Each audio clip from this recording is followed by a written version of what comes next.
Hi, Larry K here, shadowanyone.com. I want to tell you a little tip that usually is only gained by just long, hard experience in the investigative world.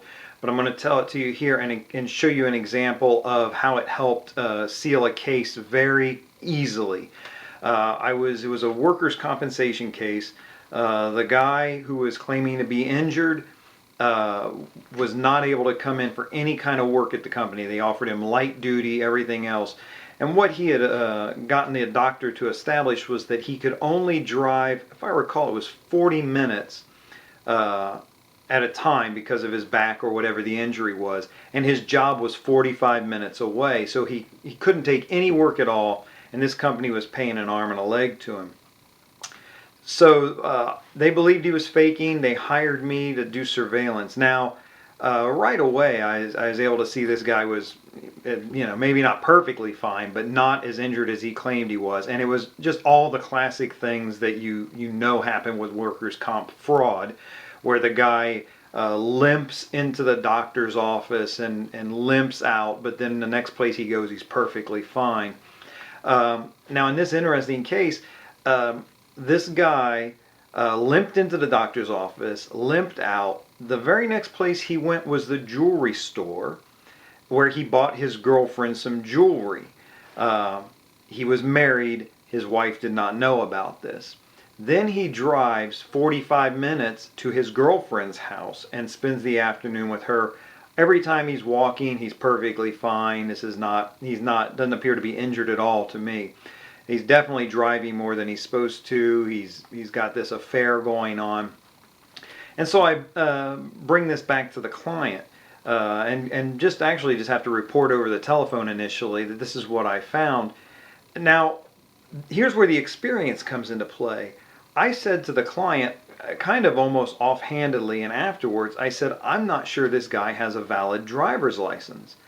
And it got the client's attention. They said, well, why do you say that? And I said, well, this guy is a dirtball in every other aspect of his life, or behaves like a dirtball. And so, he's cheating on his wife, he's cheating the company, he's faking an injury, he's lying to the doctor. All of these areas of his life are just lies and deceits, but he drives perfectly. He never speeds. He stops behind the stop line at stop signs and intersections. He proceeds very safely. Every other aspect of his life, he's just over the line. It's all about him. And then here's one area of his life where he follows all the rules. And it leads me to believe that he cannot afford to get stopped by the police for some minor traffic accident. He may not have a valid license.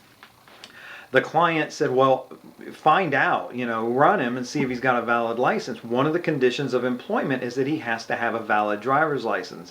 Well, that afternoon ran, his license had been suspended, got in touch with the client. The client was ecstatic. They had this very cut and dried reason to let him go. They didn't have to deal with whether he was truly injured or not. They didn't have to hire other doctors to testify. They didn't have to do anything. They had this very cut and dried reason. It was very legally sound, and it was over. Saved the company tons of money. So what I'm teaching you here is as you do this more and more, you'll pick up experience that will lead you to see things that the normal person won't see. And this is just one example I wanted to give you so that you can be thinking in those ways and along those lines. If you'd like to learn more things like this, check out the Investigator's Ultimate Guide to Surveillance at shadowanyone.com. Thanks.